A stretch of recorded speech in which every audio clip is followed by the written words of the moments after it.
ప్రియమైన వర్లారా, ప్రభు అయిన యేసుక్రీస్తు నామములో అందరికీ వందనాలు. మరి ఈ దినం కూడా మన యొక్క బైబిల్ వాక్య ధ్యానం కొరకై మరి యెషయా గ్రంథము 9వ అధ్యాయము 9వ అధ్యాయము 2వ వచనం చదువుతానండి. చీకటిలో నడుచు జనులు గొప్ప వెలుగును చూచుతున్నారు, మరణఛాయలు గల దేశ నివాసుల మీద వెలుగు ప్రకాశించును. చీకటిలో నడుచు జనులు, మరి ఇక్కడ ఏం చెప్తుంటున్నాడంటే, యెషయా ద్వారా దేవుడు బయలుపరిచే కార్యం ఏంటంటే, మరి రాబోయే దినాల్లో ఏది జరగనేట్టున్నది అని ప్రవచనపూర్వకంగా ఇక్కడ చెప్తుంటున్నాడు. గలిలయ, మరి నఫ్తాలి, జబులూను ఆ ప్రాంతముల్లో మరి ఏమి జరగనేట్టున్నది అని యేసుక్రీస్తు ప్రభు యొక్క రాకడను గురించినటువంటి ఆయన యొక్క మరి నూతన నిబంధనలో మరి ఆయన యొక్క మరి పుట్టుకను గురించినటువంటి కార్యాన్ని ఆ సందర్భంగా ఇక్కడ మనకు చెప్తుంటున్నాడు అనమాట.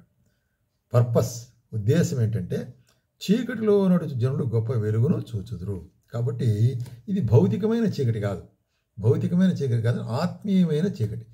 ఆత్మీయమైన అంధకారంలో ఉండేటువంటి జనులకు వెలుగునిచ్చు దాని కొరకై, అట్లాగే మరణంలో ఉండేటువంటి మరణ అంచుల్లో ఉండేటువంటి జనాలను ఆయన మరి వెలుగు ప్రకాశింపజేసి ఆయన జీవంలోనికి దాటించదాని కొరకై ఇదిగో దేవుడు ఒక మార్గాన్ని ఏర్పరుస్తున్నాడనే ప్రవచనం ఇక్కడ చెప్తూ 6వ వచనంలో, ఏలైనగా మనకు శిశువు పుట్టెను, మనకు కుమారుడు అనుగ్రహించబడెను, ఆయన భుజం మీద రాజ్యభారముడును, ఆశ్చర్యకరుడు, ఆలోచనకర్త, బలవంతుడైన దేవుడు, నిత్యుడుగు తండ్రి, సమాధానకర్త అయిన అధిపతి అని ఆయనకు పేరు.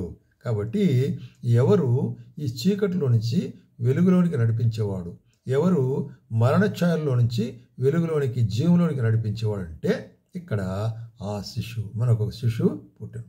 కాబట్టి క్రీస్తు యేసు ప్రభు యొక్క మరి ప్రవచనాన్ని గురించి ఇక్కడ మనం చూస్తున్నాం. ఎందుకంటే ఆయన దేవాది దేవుడైంది అంటే అర్థం ఏంటి? ఇక్కడ ఆయన మరి ఆశ్చర్యకరుడైన వాడు, ఆలోచనకర్త, బలవంతుడ దేవుడు, నిత్యుడుగు తండ్రి, సమాధానకర్త అయిన అధిపతి అని పేరు. కాబట్టి ఆ విధంగా మరి ఆయన చీకటిలో ఉండేవారిని వెలుగులోనికి రప్పించే దాని కొరకే ఈ లోకానికి రానయ్యున్నాడు అని అదే మనం చూస్తున్నాము.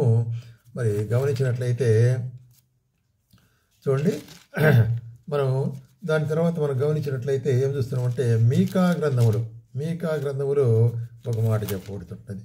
మీకా గ్రంథము 3వ అధ్యాయము 6వ వచనం ఏమంటున్నాడు ఇక్కడ, మీకు దర్శనము కలగకుండా రాత్రి కమ్మును, సోది తెప్పకుండా మీకు చీకటి కలుగును, ఇట్టి ప్రవక్తలకు సూర్యుడు కనబడకుండా అస్తమించును, పగలు చీకటి పడును. ఇక్కడ అబద్ధ ప్రవక్తల గురించి మరి ఇశ్రాయేలు మధ్యలో చెప్తున్నారు. వారు కూడా ప్రవచిస్తుంటున్నారు. అయితే వారు ప్రవచించేటువంటి ఎట్లాగుంటుందంటే, చీకటిలో నుంచి మరి వెలుగులో వచ్చేటువంటి కాదు. అయితే నేనైతే యాకోబు సంతతి వారికి దోషములను, ఇశ్రాయేలు తమ పాపను కనపరచుటకై యెహోవా ఆత్మావేశము చేత బలముతోనూ, తీర్పుతోనూ, శక్తితోనూ, ధైర్యంతోనూ నింపుకున్నాను. కాబట్టి నేను మీ ప్రవక్తలు ఇట్లా చేస్తున్నారు, కానీ నేనైతే అని ఇక్కడ మీకాకు దేవుడు చెప్పిన వాక్యం ఏంటంటే, మరి ఇశ్రాయేలుకు, యాకోబుకు నేను బయలుపరచనంటున్నాను అనేటువంటి కార్యాన్ని గురించి చెప్తున్నాడు. అదే మరి మత్తయి సువార్త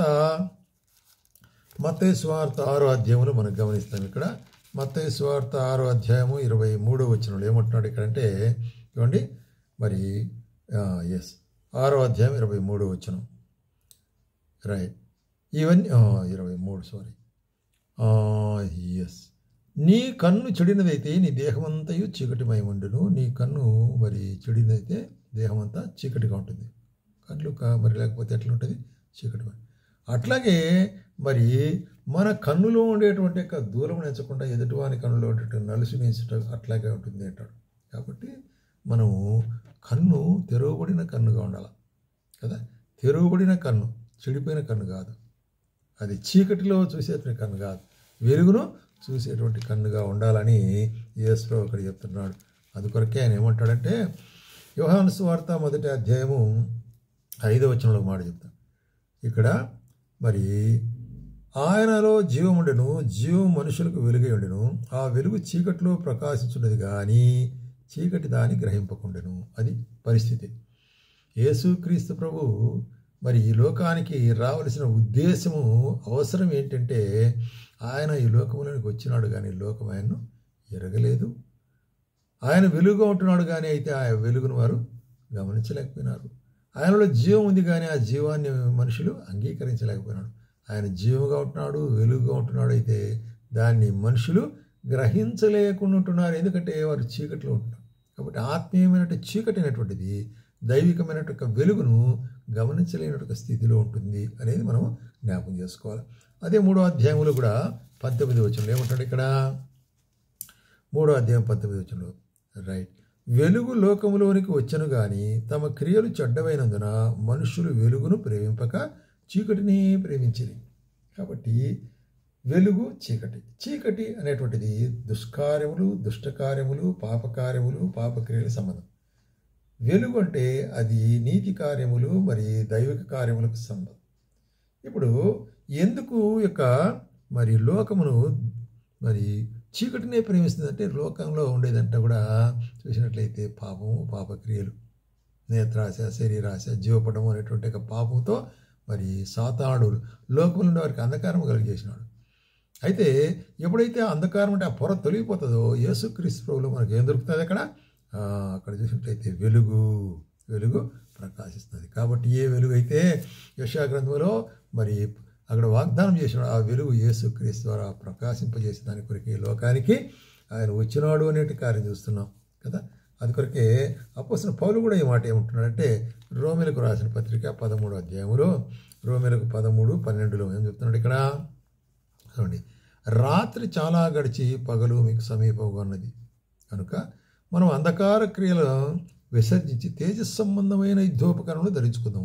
అంధకార క్రియలను విడిచి, ఎందుకంటే కాలం సమీపం. అందుకొరకు దాని 11వ వచనంలో మీరు కాలమును ఎరిగి నిద్ర మేల్కొండి అంటాడు. కాబట్టి నిద్ర వేయాల్లో ఉండకూడదు, ఆత్మీయ విషయాల్లో అలక్ష్యముగా ఉండకూడదు, నిద్రతనములు ఉండకూడదు.